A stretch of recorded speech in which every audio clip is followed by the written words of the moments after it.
Main ఎవరు? మధు నాయక్, హేమకాంత్ రెడ్డి, ఈ సుబ్బారావు అనే వ్యక్తి అడ్వకేటు, వీళ్ళు. ఆ మధు నాయక్, హేమకాంత్ రెడ్డి ఎవరి దగ్గర నుంచి కలెక్ట్ చేసిండు పైసలు? బాధితుల నుంచి. బాధితులకు నేను అండగా ఉంటా. ఏమైందో ఇది, బాధితులకు న్యాయం జరగాలని ఈ కేసు ఏమైనా ఇట్లా అవుతుందేమో ఏమో తెలియదు, భగవంతుడికి తెలుసు ఎరుక. కానీ నేను వాళ్ళకు తప్పకుండా అండగుంటా. వాళ్ళకు న్యాయం జరగాలి.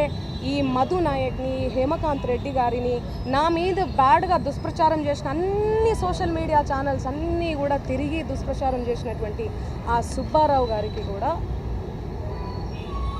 చేతులెత్తి దండం పెడుతున్నా. వాళ్ళని కఠినంగా శిక్షించాలి అని చెప్పి పోలీస్ శాఖను నేను కోరుతున్నా. ఇన్వెస్టిగేషన్ చేయాలి, ఫెయిర్ ఇన్వెస్టిగేషన్ చేయాలి. నేను ఇంతకంటే ఏమి చెప్పదలుచుకోలేదు. నిజానిజాలు ఆల్రెడీ మీకు తెలిసింది. దయచేసి చెప్తున్నా, థంబ్నెయిల్స్ చాలా పెయిన్ఫుల్గా అనిపిస్తున్నాయి, చూడలేకపోతున్నా. మా నాన్న, మా అమ్మ, మా ఫ్యామిలీ చాలా క్షోభకు గురవుతున్నారు. నాకు మా నాన్న అంటే చాలా ఇష్టం. చూడండి, చిన్నప్పటి నుంచి నేను మా నాన్న స్టోరీ చెప్తే మీరే ఏడుస్తారు. చిన్నప్పటి నుంచి నేను మా నాన్నను కాపాడుకుంటూ వచ్చిన. నేను ఎవరికైనా కూడా ఎమోషనే అమ్మా నాన్న అంటే. మీ ఫ్యామిలీలు కూడా మీకు ఉన్నాయి. మీరు చూపించేదాన్ని బట్టి జనాలందరూ కూడా తప్పుదోవ పడుతున్నారు, తప్పుగా అర్థం చేసుకుంటున్నారు. నన్ను తిడితే మీకు ఇష్టమా? మీ ఇంటి ఆడబిడ్డ లెక్క కదా నేను, చెప్పండి. మీరు పెట్టేదాన్ని బట్టే కదా వాడు తిడుతూ ఉంటారు. వాళ్ళు కింద అసలు వాళ్ళకి ఏం తెలుసు?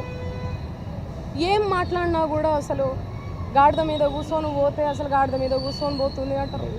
కింద నుంచి పోతే అసలు ఎందుకు ఎడ్డమంటే తెడ్డమంటే ఎడ్డం. దయచేసి చెప్తున్నా, నేను రిక్వెస్ట్ చేస్తున్నా, ప్లీజ్. ఎమోషన్ అయిపోతున్నా చాలా. నేను తప్పకుండా బాధితుల తరపున ఉంటా, నిలబడి ఉంటా. 100% బాధితులకు న్యాయం జరగాలి. వీళ్ళను కఠినంగా శిక్షించాలి, అంతే.